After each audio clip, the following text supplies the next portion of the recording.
Nagbabago, Diyos ka sa amin, aring sandigan, naiyawa sa amin, Panginoong Jesus, maghari ka, magliwanag ka sa buhay ko. Magliwanag ka sa buhay ko. Magliwanag ka sa buhay ko. Aming Ama. Panginoon, itinataas ko po ang bawat pamilya na nandito sa oras na ito sa inyong bahay-sambahan. Panginoon, maraming salamat na kayo ay nandito. At kami po ay kung maawit sa inyo, represent po namin ang aming sarili at aming mga pamilya. Dinideclare po namin, Diyos, Ikaw lamang. Yes, Lord. Ikaw ang aming Diyos sa aming pamilya. Jesus, Ikaw ang aming itinataas sa aming pamilya. Kayo po, Lord God, ang manguna. Kayo po ang mag-bless. Kayo po ang mag-ayos ng dapat ayusin. As we allow you, Panginoon, na kayo po ay maghari sa aming mga pamilya. Thank you, Lord. So thank you, Lord God, kayo po ay gumagalaw sa bawat pamilya na nandito. Sa bawat pamilya na nare-represent ka naman ang problema. Kayo po ang gumagalaw. Kayo po ang nagbibigay lunas. Kayo po ang nagbibigay ng kasagutan sa lahat ng pangangailangan. Pinupuri ka namin, Panginoon, sa pangalan ni Jesus. Amen. Amen. Ngayong hapon, ang title po ng message na pinipare ko, actually this message is a series na ginagawa ko po ngayon para sa Kingdom Advance. Alam niyo po, meron kaming revival gathering every second Tuesday of the month. And isa po ito sa mga series na piniprepare ko. Ang title po ng series is Who Am I? Sa Tagalog, Sino Nga Ba Ako? And ngayon pong service na to, gusto ko pong pagtuunan ng pansin yung angle ng good stewardship and proper management. Everybody say good stewardship. Good stewardship. Everybody say proper management. Proper management. Hayaan niyo po mag-start ako doon sa 2 Corinthians 9 verse 8. Babasahin po natin ito sa Tagalog and babasahin natin siya sa Amplified. Ito pong sinasabi, magagawa ng Diyos na pasaganain kayo. Everybody say pasaganain. Pasaganahin. Sino rito naniniwala ang desire ng Lord for you is for you to be blessed? Amen. Maging masagana. Magagawa ng Diyos na pasaganain kayo sa lahat ng bagay. Everybody say sa lahat ng bagay. Sa lahat ng bagay. Brother Kiko, ibig sabihin sa finances lang ba ako papasaganain ng Lord? Hindi. Brother Kiko, ibig sabihin ba sa health lang ako papasaganain ng Lord? Sa lahat ng bagay. At higit pa sa inyong pangangailangan. Wow! Exceedingly abundantly. Amen. At higit pa sa iyong pangangailangan upang sumagana kayo para saan? Ayun. Yung pala yung reason, yung pala yung purpose. Nabasahin po natin ito sa Amplified kasi very rich yung Amplified. And this is what it says. And God is able to make all grace, woo, every favor and earthly blessing to come to you in abundance, so that you may always and under all circumstances. Everybody say all circumstances. All circumstances. And whatever the need, be self-sufficient, processing enough to require no aid or support, and furnish in abundance for every good work and charitable donation. Hallelujah! Very loaded po yung verse. Ang sinasabi rito, ang desire ng Panginoon para sa kanyang mga anak is abundance. Amen. When we say abundance, how many of you know I'm not just talking about money here? Ang sabi sa 3 John, Beloved, I pray that you prosper and be in good health just as your soul prospers. So I'm not just talking about money, but it includes finances. Hello? As a matter of fact, alam niyo po, yung abundance sa Old Testament is measured by wealth. Sa Old Testament. And then, parang ngayon, pag pinag-uusapan natin yung abundance, yung pera, yung finances, parang hands-off tayo. Abraham was a wealthy man. David was a wealthy man. The wealthiest man who walked on earth, King Solomon, is very, very wealthy. As a matter of fact, mayroon pong 38 parables sa Bible. 16 out of 38 talks about finances. How many of you know we owe the world an example of being blessed? And generosity is a way to represent an extravagant father. Alam, meron po kung babasahin yung story. Binasa na po ito ni Pastor Maylin before eh. Pero itong story na to is a story of King Alexander. Basahin ko po. The story is told of Alexander the Great, that one day, upon heading home from a victorious battle, his caravan came upon a beggar by the roadside who asked for a copper coin. Everybody say copper coin. Copper coin.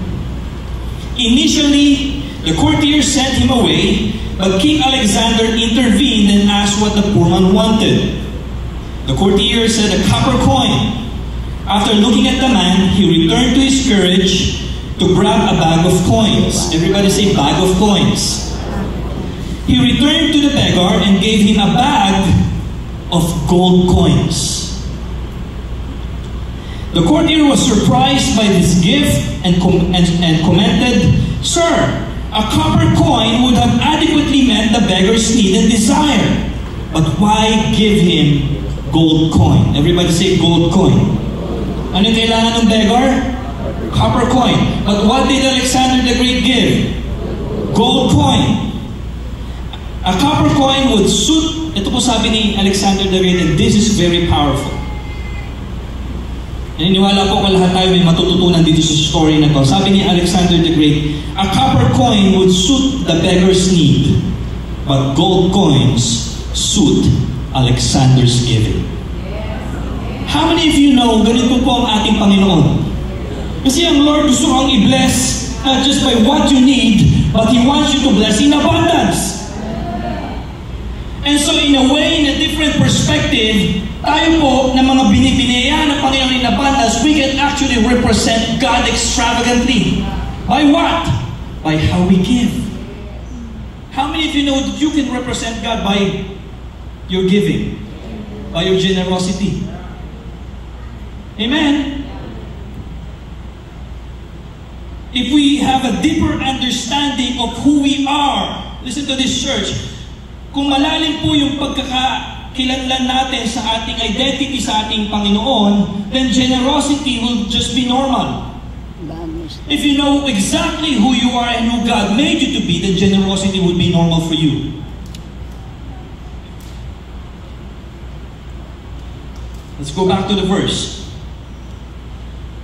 Sufficient, possessing enough to require no aid or support, and furnished in abundance for every good work and charitable donation. Let me tell you another story. This is true to life story. Meron pong mag-asawang missionary. Pinadala sila sa ibang bansa. And you know, this missionary there, every day ang ginagawa po nila, nagbibilib sila sa kanilang kakainin. Imagine, no? Imagine yung obedience nila. So pumunta sila sa isang country na hindi nila kilala, wala silang kakilala, pero nagbibilib sila sa Panginoon ng kanilang kakainin na sa family. And every day na nagpe-pray po sila, true enough, merong kumakatok dun sa pinto at may naghahatid po ng pagkain para sa kanila. Hallelujah! Kasi ibig sabihin, alam ng Diyos kung ano yung pangangailangan natin. But listen guys, and I want you to hear my heart. How many of you know, I would never want myself to be in the place of that missionary. Instead, I would want myself in the place of the one knocking in the door and delivering the food to the missionary. How many of you know ito po yung desire ng Panginoon sa atin? That we require no aid, but have abundance in all circumstances. Amen. You see guys, we are children of the King. Are you with me? And as children of the King, yes, dumadaan po tayo sa mga circumstances.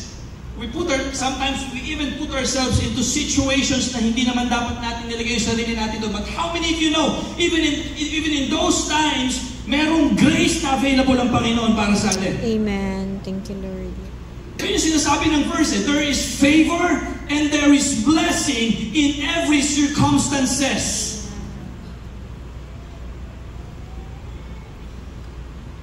This verse tells us that in every season in life, there will be provision for every good work.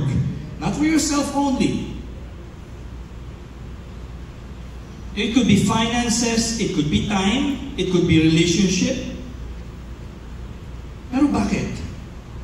Bakit tayo binibigyan ng favor ng Panginoon? Bakit tayo pinopromote ng Lord? Why does He bless us? Siyempre, number one, God loves us. Yes, and to But bless, number two to bless others. is for us to become an influence. Everybody say influence. Influence. Alam niyo ba yung favor, yung purpose ng favor, ng promotion, ng increase, is for you to become an influence. Is for you to have an impact to the people surrounding you. Bakit? Kasi yun ang desire ng Lord. Ano sabi sa and of the increase of His government, there will be no end. Paano po mangyayari yun? Through us. Sabihin mo nga, through me. Through me. So if you become an influence, you can be a blessing to other people. Yes. In a way, makikilala nila ang Panginoon, ang kabutihan ng Panginoon, ang generosity ng Panginoon dahil sa iyo. Us.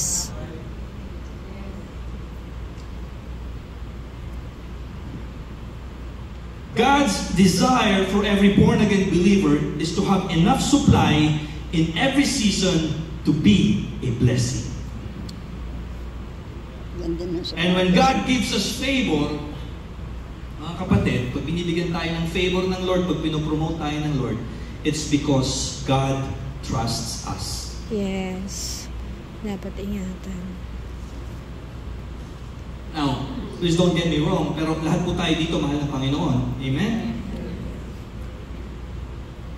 God loves everyone, but God doesn't trust everyone.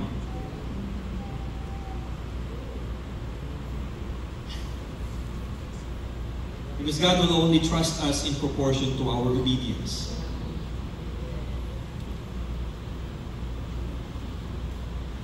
What are you doing with what God has entrusted to you? The number one purpose of favor is influence.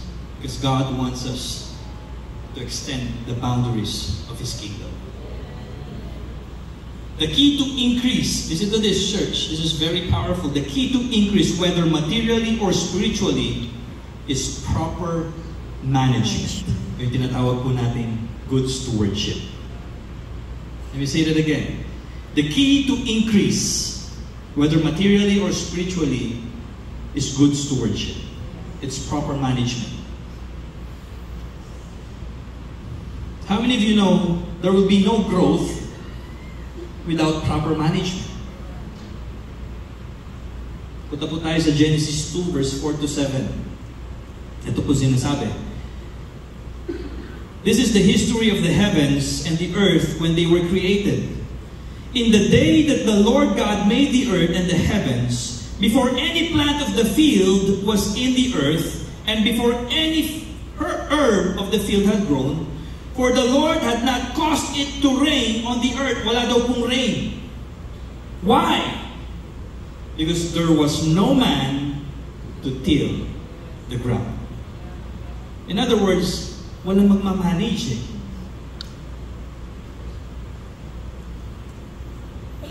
And so one of the reasons why God has created us is because, I'm not saying this is just the reason, but it is one of the reasons kung bakit po tayo nilikha ng Panginoon. is because He wanted us to be good managers and good stewards. Ang sabi po sa Bible, that the heavens was created for God, but the earth was created for men. And so, pinagkatiwala sa atin ng Panginoon yung earth. And we have a responsibility to be good stewards. And listen, nangyari na po sa akin to so many times. What we mismanage, we will lose. If you mismanage your business, if you mismanage your relationship, if you mismanage ministry, and God, because of His grace, will only give us what we can manage. Sino dito, you've been praying for God to promote you? Let's be honest. Praying for promotion, praying for increase. Can I see those hands? Yep. Sino dito nagpe-pray ng blessings, asking God for blessings? Sino po rito dumating ka na sa point na, Lord, ang tagal-tagal ko na nagpe-pray, ba't hanggang ngayon wala pa?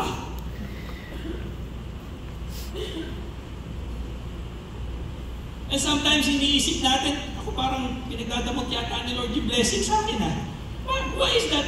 It looks like the Lord is withholding His blessings to me. But think about it. Maybe because He's just trying to protect you. Yes, that's right. Maybe because God prepares us, He disciplines us, so that His blessing will not destroy us.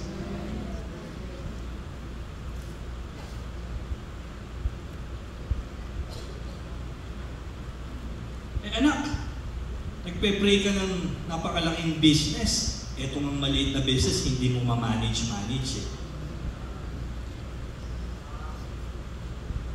Anak, gusto mo agad ng 10-bedroom house and lot.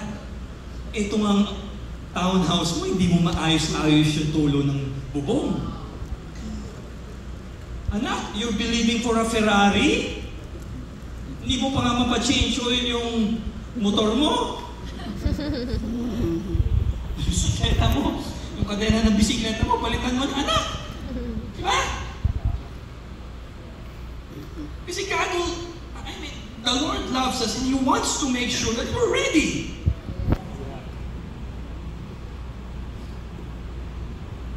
And minsan, we're thinking, Lord, ready na ako eh. I'm ready. Listen, just we think we're ready doesn't mean it's God's time.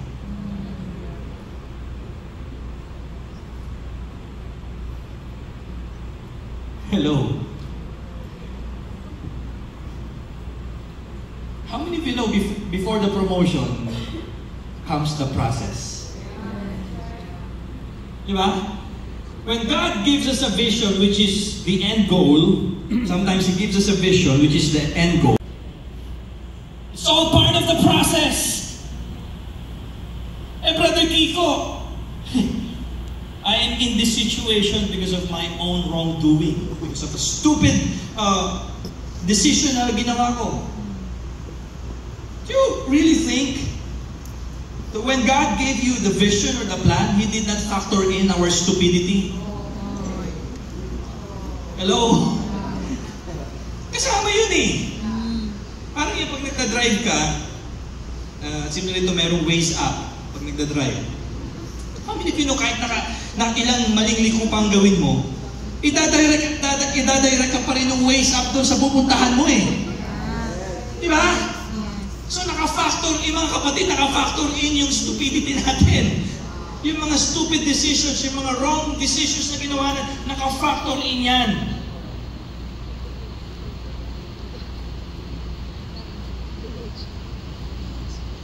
Ito lagi yung naririnig sa amin, God cannot put something weighty on a weak foundation. He will prepare us for what He has prepared for us.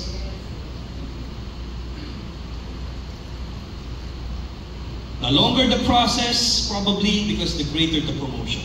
Amen. How many of you know Thank you, delayed Lord. answers gain interest? Praise God. Sino rito may pinagpe-pray ka kay Lord? Nagpe-pray ka ng apo, pero binigyan ka twins. Wow. Delayed answers gain interest. Praise God. Pag may pinagpe-pray ka, pero hindi po ito applicable sa number of boyfriends. Lord, nagpe-pray ako ng boyfriend eh. No. Siguro sa quality. Hindi quantity. Alright? But delayed answers are gaining interest. Sino rito nagpe-pray na naranasan mo na mag-pray, tapos dumating yung blessing, what you have received is so much more than what you have prayed for. Amen. Diba? Delayed answers are gaining interest. Yes. Faith brings answers, but enduring faith brings answers and develops our character. Praise God. Double blessing. Amen.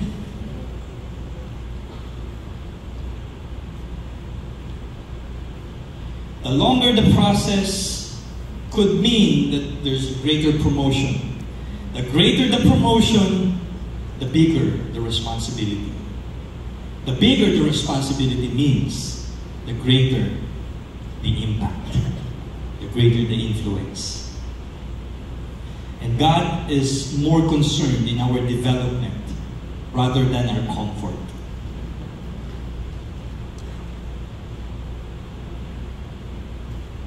Sino dito na-experience mo na ma-stretch? How many of you know, di ba pag sino dito nag-gym? Pag nag-gym ka, pag i-stretch mo yung mga muscles mo, masakit. But how many of you know it will help you to make you stronger? Susunod, pag nagbuhat ka na ulit, magaan na yung binubuhat mo. So gagawin mo, magbubuhat ko ulit ng mas mabigat. Diba? It's the same way in life. You pray, you believe. Sabi nga ni Pastor Joseph, hindi ko makakalimutan yung story mo, Pastor Joseph. You're believing for a mic. And then God gives you the desires of your heart. You believe for something bigger. You stretch yourself, you stretch your believing. And then binigay ni Lord. What will you do? You'll believe for something even bigger. Bakit? Kasi from glory to glory nga eh. So let me throw this out to you, church. What are you believing? What are you believing God for? Why not stretch your believing?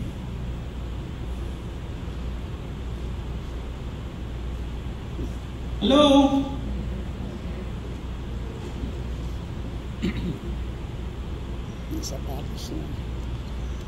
God is more concerned in our development rather than our comfort. Tanungin natin yung mga Israelites. 40 years sila sa wilderness. But how many of you know those years prepared them for the blessing? Amen.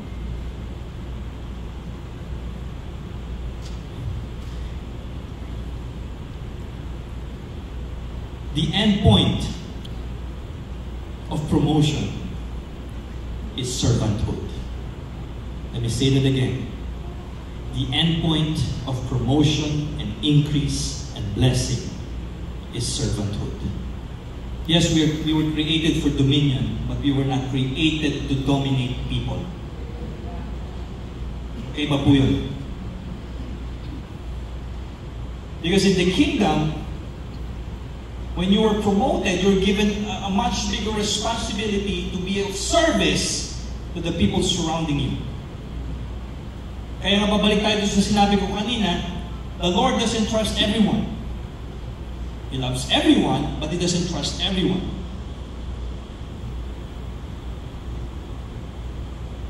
Kasi may reason may purpose yung blessing ni Lord sa buhay natin. And for us to create an influence, to be of influence to other people. May nabasa po ako, and sabi doon sa nabasa ko, we could be the only Bible that those people will be able to read. And so let me encourage you guys, let's make the most out of it. Ito pong identity natin, how we are representing the Lord. Amen? Hindi porket na-promote tayo, okay, gawin mo to, utos ka na lang ng utos, dito na lang ako. When we get promoted in the kingdom, we do not become rock star preachers. When we get promoted in the kingdom, wala tayong right para i-dominate yung ibang tao. There's a reason for God's promotion. Promotion in the kingdom leads to greater responsibility. Why? Because God knows when He promotes you, you will have a greater impact. Amen.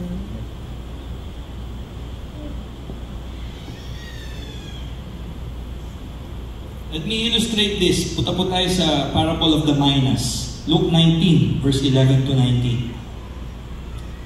Is this helping anyone? Amen. Luke 19. Now, as they heard these things, He spoke another parable because He was near Jerusalem, and because they thought that the kingdom of God would appear immediately. Therefore He said, a certain nobleman went into the far country to receive for himself a kingdom and to return. Everybody say return. Return. So he called 10 of his servants, delivered to them 10 minas, and said to them, do business till I come. But his citizens hated him and sent a delegation after him, saying, we will not have this man to reign over us. And so it was that when he returned, having received the kingdom, he then commanded his servants, to whom he had given the money, to be called to him, that he might know how much every man had gained by trading.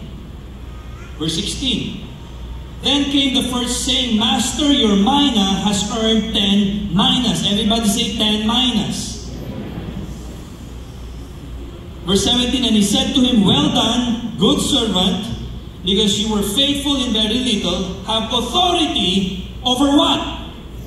10 cities. Now I want you to look at this. Ano yung pinagkatiwala ng master doon sa servant? It was money. It was money. It was to be a good steward of money, of finances. But I want you to notice kung ano po yung reward because of the faithfulness, because of good stewardship, because of proper management. Ano po yung reward? Have authority over 10 cities. The reward is not just money,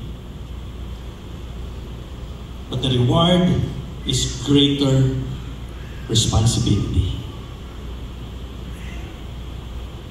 Are you with me, church? Now this tells me, listen to this, and I want you all to hear my heart. If we can be entrusted with money, then God can entrust us anything. And it's the same thing in the opposite, because the love of money is the root of all evil. And so if we use money in a godly way, then we will be rewarded by bigger responsibility, because God knows if we are entrusted with a bigger responsibility, we will have a bigger impact.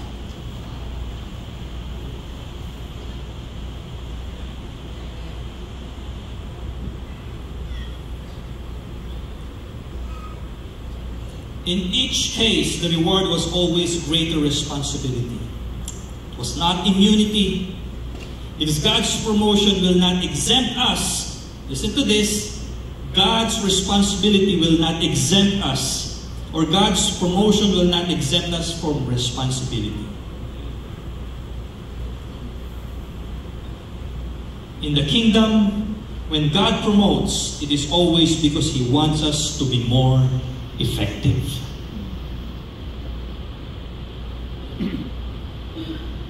Not busy. Okay ba po yun? God wants us to be effective, not busy. God wants us to be productive, not busy. Busyness is artificial significance. As a matter of fact, we don't get promoted because we're busy. And this is true even in the marketplace. We don't get promoted just because we're busy. We get promoted because we're significant.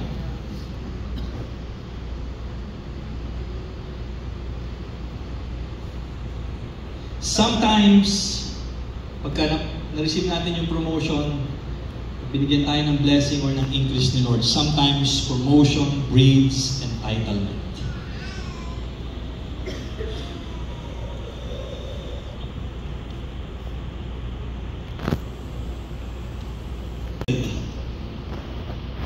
What his lordship looked like. He ruled with the heart of a servant, and he served with the heart of a king. Ano po ibig sabihin ng ruling with the heart of a servant? It means that we become the servant of all.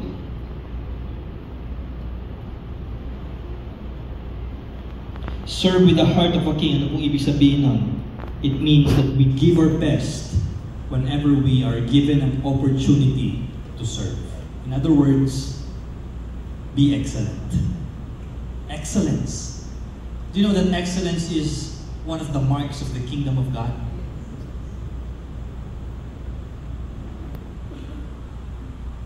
Meron pong story sa Gospels. I think it's in John. Ewan ko, tanungin na lang natin si Direk mamaya. Direk. Nag-argue yung mga disciples. No? Sinend out sila ni Jesus para to practice their authority, to cast out demons, to heal the sick, para mag-pray, mag-minister sa mga tao. And bumalik sila kay Jesus. Sabi nila, Lord, ang galing, subjected yung mga demons sa pangalan mo. Ngayon, Lord, sino ba yung pinakamagaling sa amin? Who is the greatest among us? Sabi ng mga disciples. The disciples were arguing about who's the greatest. So, anong ginawa nila? They came to Jesus. Surprisingly, si Jesus po, He never ignored the disciples nor rebuked them, but instead, He pointed them to a little child. Ang galing, Ang galing ng wisdom ni Lord. In other words, sabi ni Lord, you wanna be great? Be like a child.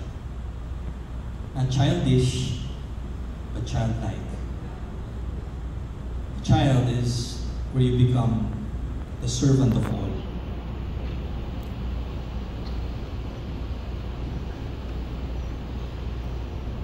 The miracles and the victories somehow made them think that the more miracles, the greater they become.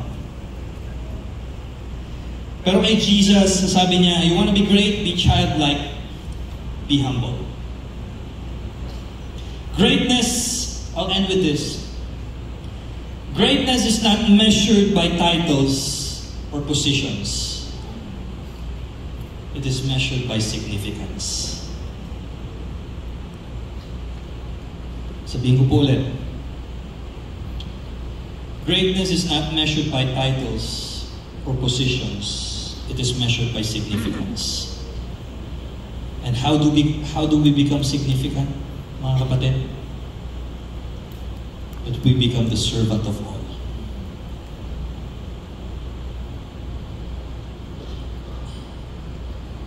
How many of you here, you've been praying for a promotion? Or a blessing or an increase from God? I have a word for you. Be a servant of all.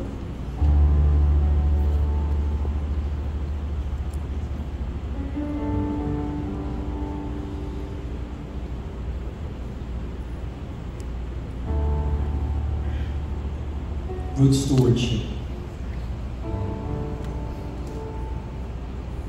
being faithful to what was entrusted to you. Huwag kang mainip.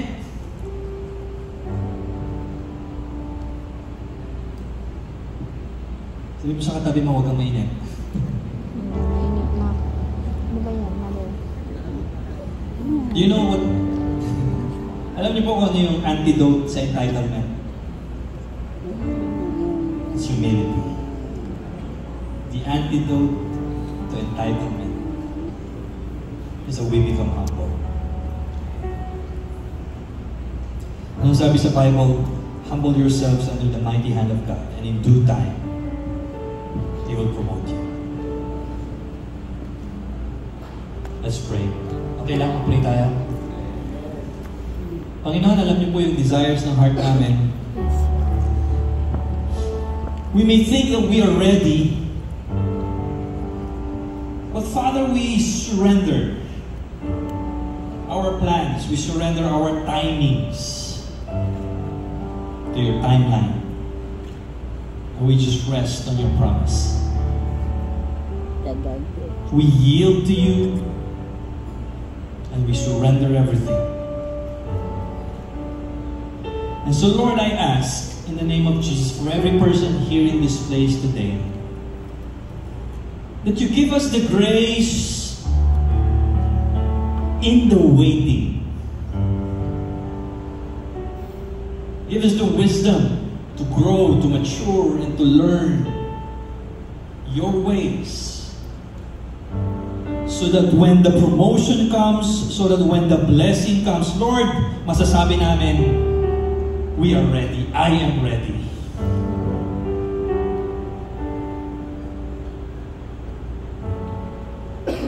Shine your light, Lord, so that I will be able to shine my light and that they see Jesus in me. In your name we pray. And everybody will say, Amen. Amen. Palakpakan natin si Lord. Hallelujah. Now, bago po umagat si Pastor Giselle, I don't want to assume, but if you don't have a personal relationship, Grabe ang Bible ni Brother Kiko at talagang gamit na gamit. Amen. Marami akong takeaway. Isang takeaway dito, sabi nun ni Brother Kiko, yung God desires for us, di ba si Jesus wanted all of us to have to be like a child. Di ba po? Hindi yung childish. Alam mo yung childish?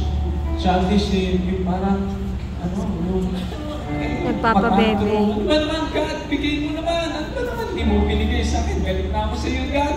Diba? Yun yung childish. Hindi niya yun ang gusto niya para sa atin. Ang gusto niya ay maging childlike.